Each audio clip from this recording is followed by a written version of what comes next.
இந்த பொதுக்குழுவினுடைய தொடக்கமாக இந்த பொதுக்குழுவினுடைய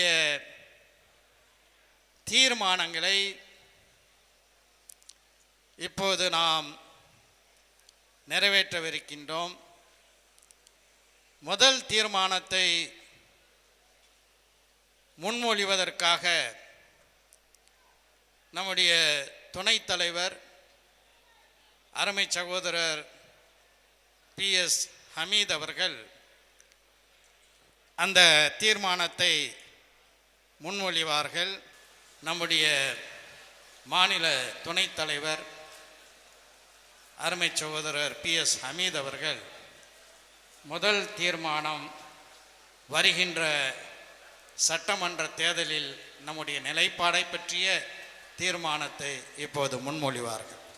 தீர்மானம் 1, 2026 சட்டமன்ற தேர்தலில் திமுக கூட்டணிக்கு ஆதரவு.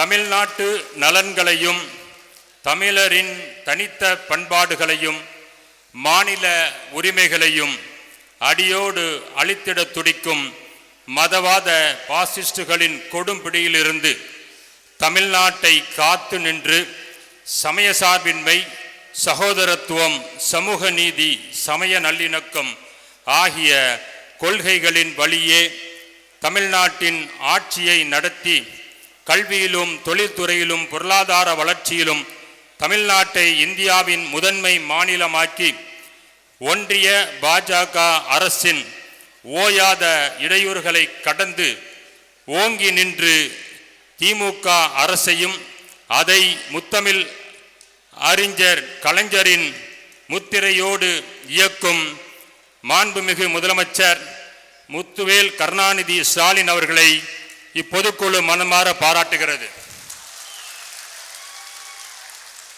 இந்த ஆட்சி தொடர்ந்திட, தமிழ்நாடு மென்மேலும் வளர்ந்திட, சமூக நல்லிணக்கம் மலர்ந்திட, சமூக நீதி கோட்பாடுகள் ஓங்கி ஒளிர்ந்திட, சிறுபான்மையினர் முன்னேற்றம் சிறந்திட திமுக கூட்டணிக்கு சிந்தாமல் சிதறாமல் வாக்களித்து 2026 ஆண்டின் சட்டப்பேரவை தேர்தலில் மகத்தான வெற்றியை திமுக கூட்டணி பெறுவதற்கு முதன்மை காரணமாக நமது களப்பணிகள் அமைந்திட வேண்டுமென இப்பொதுக்குழு தீர்மானிக்கிறது. அதற்காக திமுக வரும் தேர்தலில் மனிதநேய மக்கள் கட்சிக்கு 5 இடங்களை ஒதுக்க வேண்டும் என்று இப்பொதுக்குழு தீர்மானிக்கிறது. அஸ்ஸலாமு அலைக்கும்.